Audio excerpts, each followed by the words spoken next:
ओम शांति। आज के वरदान, बाप दादा के वरदान अपने मीठे बच्चों के प्रति। डेट 22 फरवरी 2024। वरदान है सेवा और स्व पुरुषार्थ के बैलेंस द्वारा ब्लेसिंग प्राप्त करने वाले कर्मयोगी भव। सेवा और स्व पुरुषार्थ के बैलेंस द्वारा ब्लेसिंग प्राप्त करने वाले कर्मयोगी भव। आज के वरदान में बाबा ने कर्म योग के बारे में बताया है। अलग अलग मुरली में बाबा अलग अलग मीनिंग देते हैं। तो इसमें बाबा ने कहा है, बच्चे, एक राजयोग करना, तपस्या करना, ये भी एक कर्म है। जिस कर्म में शरीर सिर्फ आधार रहता है, लेकिन शरीर को ज्यादा या शरीर की इंद्रियों को आप ज्यादा यूज नहीं करते हो। दूसरा होता है लौकिक कर्म, जो शरीर के लिए करते हो। उसमें शरीर के कर्मेंद्रियों को आपको ज्यादा यूज करना पड़ता है। साथ में बाबा का भी साथ का जरूरत पड़ता है।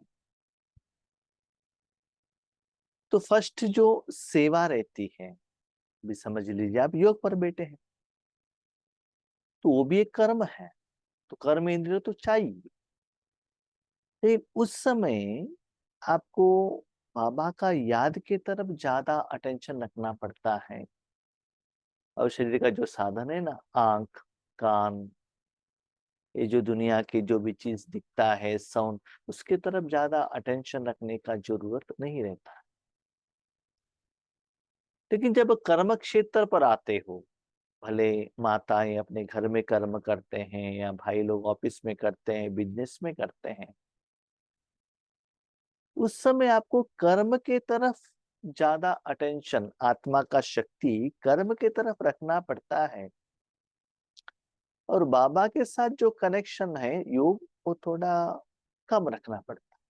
तो ये दोनों में कितना परसेंटेज आत्मा का शक्ति डिस्ट्रीब्यूट करते हुए ब्लेसिंग प्राप्त करना है, आपको मालूम पड़ना चाहिए। नहीं तो क्या होगा। मेरा एक एग्जांपल आपको बताऊं। आज हम भोजन बना रहे थे। हमारे घर में दो कुकर है मेन, एक बड़ा सा एक छोटा सा। ज्यादा चावल बनाना है तो बड़ा कुकर यूज करते हैं, कम चावल बनाना है तो छोटा यूज करते हैं। तो आज थोड़ा चावल बनाना था, छोटा कुकर रख दिया। तो कोई बाबा के आत्मा का फोन आ गया। उनसे बात करते करते क्या हो गया, जो बड़ा कुकर का जो सीटी है छोटा कुकर को लगा दी। बाबा को याद करना है, ईश्वरी सेवा करना है, सब कुछ ठीक है, लेकिन उस समय जो अटेंशन मेरा जाना चाहिए था वो नहीं हुआ। तो ऑन किया, कुकर से पानी बाहर आया है, वो सीटी विसिल की तरफ से, तब भी मुझे पता नहीं चला। मैंने सोचा शायद पानी ज्यादा डाला होगा इसलिए वो बाहर जा रहा है। उसके बाद पानी आना बंद हो गया, विसिल भी नहीं लग रहा है। बाजू में माँ बैठी थी, मैंने पूछा देखो ऐसे हो रहा है, क्या करें। उन्होंने कहा थोड़ा समय के बाद बंद करो। बंद कर दिया। उसके बाद तब भी मुझे पता नहीं चला कि क्या प्रॉब्लम है। अभी रात को भोजन परोसने के समय पर तो क्या हो गया था, कुकर में ठीक से चावल नहीं बना था, उसको पानी कम हो गया है, लेकिन नीचे भी लग गया है। ऐसे हो, ऐसे क्यों। उसके बाद मैंने सोचा शायद वो सीटी है ना, ऊपर का जो विसिल है उसको थोड़ा टाइट करना पड़ेगा, वो वहां से पानी आ रहा था। वहां जाकर देखने के बाद मुझे पता चला मैंने क्या गलती की। तो कर्म के समय पर योग करना बहुत जरूरी है, नो डाउट। लेकिन कर्म के समय पर योग के तरफ, माना बाबा की तरफ आपका ज्यादा अटेंशन चला गया, तो यहाँ कर्म खराब हो जाएगा। वही अब योग पर बैठे हैं, अमृत वेले के लिए, नुमा शाम के लिए, या भट्टी में बैठे हैं, या सेवा के लिए बैठे हैं, नहीं तो समझ लीजिए आप सेवा केंद्र पर निमित्त बहनों ने सेवा के लिए बुलाया है, भंडारा में सेवा कर रहे हैं। सेवा करते करते किसी का फोन आया, फोन पे ही आप बिजी है लौकिक में, तो क्या होगा वहां का हालत बताओ। आप गए हो ईश्वरीय सेवा के लिए, तो अटेंशन वहां ही रखना पड़ता है ना। जब याजयोग के लिए बैठे हो, अपना तन मन धन भगवान को अर्पण करना है, उस समय आप पर्सनल इश्यू को लेकर बैठेंगे, उसी बात पर बाबा से चिंतन मंथन करेंगे, डिस्कशन करेंगे, बाबा से हेल्प मांगेंगे, वो ठीक रहेगा क्या? तो ये दोनों बैलेंस होना चाहिए। कर्म में भी योग हो, योग में भी कर्म हो। तो इसके लिए विधि, फॉर्मूला आज बाबा ने कहा है, सेवा और स्वपुरुषार्थ। स्वपुरुषार्थ किसको कहते हैं बाबा? जो डे टू डे कर्म करते हो। सेवा किसको कहते हैं? फुल टाइम ईश्वरीय कार्य के लिए आप निमित्त बनते हो। ठीक है, तो ये दोनों में कर्म ठीक होगा, तभी आपको ब्लेसिंग मिल सकता है। तो उसके लिए फॉर्मूला क्या है? तो जो भी आप ज्ञान सुनते हैं ना, वरदान हो, हेडिंग हो, जो भी है, उसके पहले बाबा का इंटेंशन को पहचानना बहुत जरूरी है। उसके पीछे बाबा का इंटेंशन क्या है, किस सब्जेक्ट के ऊपर, इस डायरेक्शन पर बाबा कह रहे हैं, वो पहले आपको समझ में आएगा। उसके बाद आप ज्ञान को समझते जाएंगे, तो वो जो मीनिंग है आपको समझ में आता है। तो वो समझने के लिए मैंने देखा है, फुल एक बार वरदान पढ़ना पड़ता है। इस इंटेंशन से बाबा ने कहा है, कर्म योगी अर्थात कर्म के समय भी योग का बैलेंस हो। जो हम डे टू डे में लौकिक में काम करते हैं या अलौकिक में काम करते हैं, जिसमें हम शरीर को भी यूज करते हैं, नो डाउट योग में भी शरीर को यूज करते हैं, लेकिन शरीर को उस समय एक जगह पर बिठाया जाता है। लेकिन कर्म योग में क्या होता है, हाथ, आंख, पांव, ये सब यूज करना चाहते हैं, तो उसके तरफ भी हमारा आत्मा का एनर्जी जाना पड़ता है। तो उसके लिए जितना चाहिए उतना दे दो, थोड़ा परसेंटेज योग के तरफ भी रखो। दूसरा है सेवा अर्थात कर्म और स्वपुरुषार्थ अर्थात योग युक्त। सेवा भी एक कर्म है, लेकिन उसमें स्व पुरुषार्थ, आत्मा का उन्नति, आत्मा का क्लीनिंगनेस, वो चल रहा है। शरीर को यूज कर रहे हो आत्मा के लिए। तो बाबा ने यहाँ दो डिफ्रेंसिएशन दिया। एक होता है आप शरीर के लिए कर्म कर रहे हो, उसको बाबा कहते हैं कर्मयोग। शरीर के लिए आत्मा को यूज कर रहे हो, जैसे कि झाड़ू लगाना, पोछा लगाना, धन कमाना, भोजन खाना, ये जो नॉर्मली एवरी डे हम लोग 5000 साल से करते आए हैं, ये भी कर्म है, लेकिन शरीर के लिए आप आत्मा को यूज करते हो। दूसरा जो सेवा का बात है, उसमें आत्मा के लिए स्व पुरुषार्थ, आत्मा के लिए शरीर को यूज कर। तो ये दोनों केस में बाप दादा जरूरी है। डिफरेंस हमको समझ में आया? शरीर के लिए आत्मा को यूज करना, जो डे टू डे लाइफ में हम कर्म करते हैं, और जब आप राजयोग में बैठते हैं तो आत्मा की उन्नति के लिए शरीर को यूज करते हैं। तो इन दोनों का बैलेंस रखने के लिए एक ही शब्द याद रखो कि बाप करावनहार है और मैं करनहार हूं। यहाँ एक नया सब्जेक्ट आ गया। ये दोनों फॉर्मूला अप्लाई करना है, तो विधि बाबा ने कहा, बाबा करावनहार है और मैं आत्मा करनहार। तो करावनहार किसको कहते हैं? जो कर्म कराता है, मालिक है, जिम्मेदार है, संकल्प करता है और खुद कर्म करता है, और उस कर्म के फल के लिए वही जिम्मेदार है। करनहार कौन है? करावनहार जैसे कहता है वैसे करने वाला है। प्रॉफिट हो लॉस हो, उससे उनको कुछ लेना देना नहीं है। जैसे मालिक ने कहा वैसे वो करते हैं। कर्म में या कर्म के फल में करनहार इंटरफियरेंस नहीं लेते हैं। शायद ज्यादातर लोगों को ये डेफिनेशन समझ में नहीं आया होगा। देखिए, आप फिल्म देखते हैं, फिल्म में हीरो हीरोइन विलन सभी पार्ट करते हैं। फिर पार्ट किस आधार पर कर रहे हैं? डायरेक्टर ने जैसे डायरेक्शन दिया ऐसे आप पार्ट कर, उसके अनुसार वो कर रहे हैं, लेकिन डायरेक्टर दिखाई नहीं देता है कैमरा में जब शूटिंग होता है, सिर्फ एक्टर दिखाई देता है। ठीक है, तो जब फिल्म बनने के टाइम पर हीरो से डेट्स लिया जाता है, एग्रीमेंट किया जाता है कि आपको इस फिल्म में इतना करोड़ या इतना लाख देंगे, तो उसके आधार पर वो साइन करता है और उतना करोड़ ले लेता है। डायरेक्टर ने जैसे कहा वैसे वो कर देता है, तो फिल्म फ्लॉप हो सक्सेस हो, उससे फिल्म का हीरो को कोई भी लेना देना नहीं। अभी देखो, आपका हाथ काम कर रहा है, कौन करा रहा है? आत्मा है ना। बात कर रहे हैं, मुख हिल रहा है, लिप्स हिल रहा है, कौन करा रहा है? आत्मा।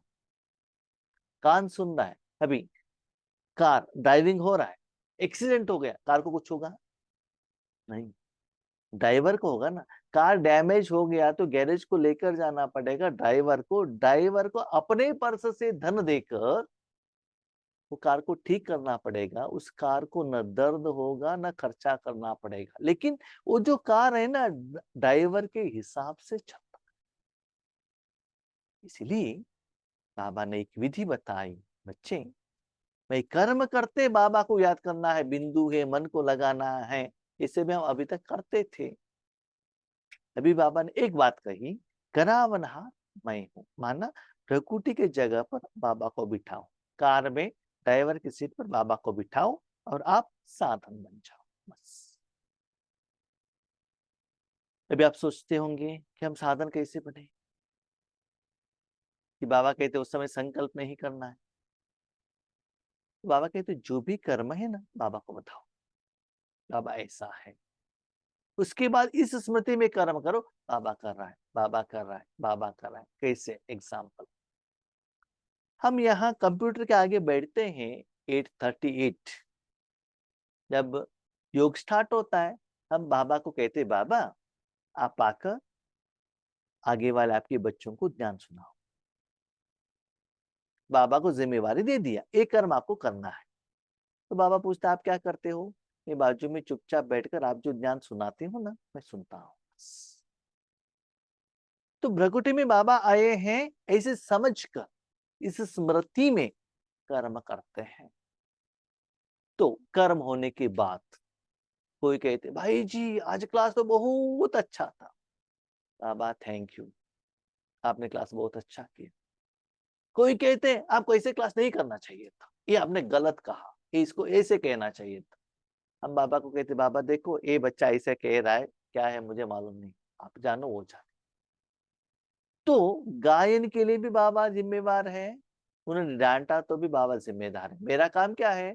कर्म भी बाबा को सौंप दो, कर्म के पहल भी बाबा को सौंप दो, कर्म का फल भी बाबा को दे दो, मेरा कुछ लेना देना नहीं है। तो इसका विधि है कि भ्रकुटी में बाप दादा बैठे हैं, हर कर्म वही कर रहे हैं, भले आप संकल्प कर रहे हो लेकिन ऐसे समझ लो बाप दादा कर रहा है। सिर्फ कर रहा है करके संकल्प नहीं करना है, लेकिन वो एहसास आपको होना चाहिए, वो डिफरेंस आपको पता चलना चाहिए। भले ईश्वरीय सेवा की बात हो, अलौकिक काम हो या लौकिक काम हो, दोनों जगह पर सेम फॉर्मूला को अप्लाई करो। भोजन बाबा बना रहा है, भोजन बाबा खा रहा है, ज्ञान बाबा सुना रहा है, ड्राइविंग बाबा कर रहा है, पति को बाबा ही डांट रहा है। नहीं, बाबा कभी डांटा नहीं, बाबा वहां रहेगा तो डांटेगा नहीं। ठीक है, हम लोग बहुत होशियार है ना, क्या करते हैं जब गलत मैंने नहीं किया बाबा बाबा बाबा, ये नहीं, ज्यादा होशियार नहीं बनना है। है ना? बाबा का मिसयूज नहीं करना है, ठीक है? इसलिए बाबा कहता है जो करनहार होता है वो सदा है ना डेड रहता है। अब जब भोजन बनाते हो, चावल डेड, बर्तन डेड, गैस डेड, पानी डेड, सांभर डेड, सब डेड। टेस्ट आ गया, जिम्मेदार कौन? बनाने वाला है ना, उनका भी पार्ट है, लेकिन मेन किसको कितना डालना है उस समय किसने डिसाइड किया? इसीलिए किस आत्मा को कैसे ज्ञान, दृष्टि, योग, शक्ति, गुण देना है वो बाबा डिसाइड करेगा, आपका काम नहीं है। सिर्फ बाबा वहां बैठा है कि नहीं बैठा है, बस आप इतना चेक करते चलो बस, ठीक है? तो बाबा जो भी सेवा दे रहा है, भले योग से, ज्ञान से, उसमें आप एक स्टूडेंट बनकर ले लो बस। आप सो नहीं रहे हो, लेकिन थोड़ा एहसास करो, लेकिन वो कर्म के लिए आप जिम्मेदार नहीं हो। जैसे कि आपके घर में बहुत सारे लोग आए, अब भोजन बनाना पड़ेगा। आपकी माँ आई है तो सारा जिम्मेदारी माँ को दे दिया, तो माँ भी क्या करती, भोजन बनाती है, आपको भी खिलाती है, उनको भी खिलाती है। तो इसे समझकर कर्म करने से आप विकर्म से बच जाएंगे और कर्म योग भी सहज रूप से होगा। यह एक शब्द बैलेंस बहुत सहज बनाएगा। एक शब्द कौन सा? करावनहार और करनहार। एक वार्निंग देते हैं बाबा, और सर्व की ब्लेसिंग भी मिलेगी। बहुत सहज भी बनाएगा, सभी का ब्लेसिंग भी मिलेगा, क्योंकि किसको कैसे देना है बाबा जानता है ना। जब करनहार के बजाय अपने को करावनहार समझ लेते हो, है ना, करावनहार की जगह पर बाबा को बिठाने के बदले आप बैठ जाते। कभी कभी मैंने देखा है बहुत सारे आत्माएं कहते बाबा कहता है, बाबा कहते, मुख से तो कहते लेकिन अंदर मैं रहता है। वो नहीं रहना चाहिए। बाबा माना बाबा। और कभी कभी मैंने ये भी देखे भोले भोले माताएं बैठते ही बाबा, उठते बैठते सोते बाबा बाबा बाबा बाबा, मुख में बाबा, यहाँ बाबा नहीं। ऐसा नहीं होना चाहिए। भले मुख से नहीं आया हो, लेकिन अंदर यहाँ रहना चाहिए। तो कैसे पता चलेगा? आपके रूम में एसी है, पता चलेगा ना।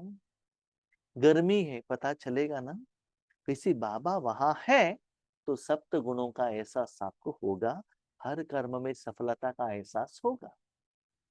ये अनुभव आपको होना चाहिए। अपने को करावनहार समझ लेते हो तो बैलेंस नहीं रहता और माया अपना चांस ले लेती है। शायद सुबह मैंने चावल बनाने के टाइम पर बाबा को नहीं बिठाया होगा, हम बैठे थे इसलिए ऐसे हो गया, माया आ गया, तो कर्म खराब हो गया। तो आज बाबा कहते हैं नेक्स्ट डे, कल के लिए आप थोड़ा फॉर्मूला चेंज करो। बाबा को बहुत बहुत धन्यवाद देता हूँ। जिस दिन मैं जो गलती करता हूँ ना, उसी दिन बाबा वही हाईलाइट करके बताता है, बच्चे आपने क्या गलती की, क्या करना चाहिए था, उसको क्या करना है। इसका मतलब है बाबा को दूसरा काम ही नहीं है, मुझे ही देखते रहता है कि क्या करता है, क्या ठीक करता है, क्या नहीं करता है। बहुत खुशी होती है। बाबा तो वैसा करता नहीं है, लेकिन बाबा का जो ज्ञान है ना, इतना अप्रोप्रिएट, पक्का, ऐसा लगता है कि हर बाबा के बच्चों को दिल से आप मुरली पढ़ेंगे तो आज मुरली मेरे लिए ही। जितना भी आत्माएं उस मुरली को पढ़ेंगे दिल से, हाँ, लगता है आज सारा मुरली मेरे लिए। कल मेरे मन में जो संकल्प आया था, जो डाउट्स आया था, जो क्वेश्चंस आए थे, सब समाधान बाबा ने बताया। इसलिए आपसे हम बार बार कहते हैं, एक दिन में एक बार मुरली को खुद से पढ़िएगा। अपने जिंदगी के साथ, अपने लाइफ के साथ आप कंपैरिजन करिएगा। अब एक बात बताइए, आपको आपका लवर ने लव लेटर लिखा और उस लव लेटर को और किसी से आप पढ़ाते हो तो अच्छा लगता है? लव लेटर आपका है ना, तो वो लव लेटर का जो भाव है आप ही जानते हो। पहले ऐसे जमाना था, हमको वो मुरली नहीं मिलता था। क्यों नहीं मिलता था? क्योंकि वो ज्ञान हमको समझ में नहीं आता था। अभी समझ में आया है, इसलिए आपका लवर का लव लेटर आप पढ़ो ना, तब आपको पता चलता है आपका लवर आपको कितना प्यार करता है और कितना अटेंशन, आंखों में आंख रख कर आपको देख रहा है। राइट? तो वो जो मुरली का साथ का कंपैरिजन अपना अनुभव लोगों को बताना, अनुभव का अथॉरिटी बनो। आज का स्लोगन, नजर से निहाल करने की सेवा करनी है तो बाप दादा को अपनी नजरों में संभालो। यहाँ भी सेम फॉर्मूला बाबा ने बताया। जब सेवा में हो, आगे जो बाबा प्रत्यक्षता का सेवा करना है, तो आपके दृष्टि से आगे वालों को भगवान का पहचान मिलना है, तो उस समय में भी भ्रकुटी में बाबा को बिठाओ, नजरों में संभालो। नजर माना शरीर का आंख नहीं, वहां अंतरात्मा, अंतर चक्षु, वहां बाबा को बिठाओ। वहां द्वारा बाबा सारे दुनिया को देखेगा। तब वो बाबा आगे वाले आत्माओं को जो चाहिए वो देता रहेगा, उनको अनुभव होगा और वो समझेंगे आपने दिया है। जब बाबा साकार में ब्रह्मा बाबा थे, पौधे में पानी डाल रहे थे, तो एक जिज्ञासु आ गया। उन्होंने पूछा यहाँ का हेड कौन है? नॉर्मली ब्रह्मा बाबा ने देखा, उनको साक्षात्कार हुआ। वो कहते मुझे साक्षात्कार हुआ। ब्रह्मा बाबा को पूछेंगे, ब्रह्मा बाबा कहते आई डोंट। तो देखा किसने था? शिव बाबा ने था। क्यों देखा? क्योंकि ब्रह्मा बाबा ने उस समय शिव बाबा को वहां जगह दी थी। वही तो आज बाबा कह रहे हैं, बाप समान बनो। मान उस समय वो कर्म के लिए जिम्मेदार बाबा को दे दो। हम लोग क्या करते हैं, बाबा हम काम करेंगे, आप मत दे दो, श्री मत दे दो। कैसे करना आप बताओ, हम करेंगे। तो करने के बाद आपको थैंक यू कहेंगे, नहीं तो आपको पूछेंगे नहीं, करना स्टार्ट करेंगे, बीच में समस्या आ गई तो बाबा करके पीछे भाग कर आ जाए। और कहते ये सभी बंद करो, अभी जगह वहां बिठाओ मुझे, सिर्फ आराम से बैठकर हर कर्म का फल का क्या करो, अनुभव करते रहना। इससे क्या होता है ना, दुनिया से, ड्रामा से, अपने पार्ट से स्लोली डिटैच होते जाएंगे, बाबा के साथ ही रहेंगे। पर बाबा से कर्म कराना और फल खाना, यही आपको अच्छा लगेगा। ठीक है, अच्छा, हम शांति।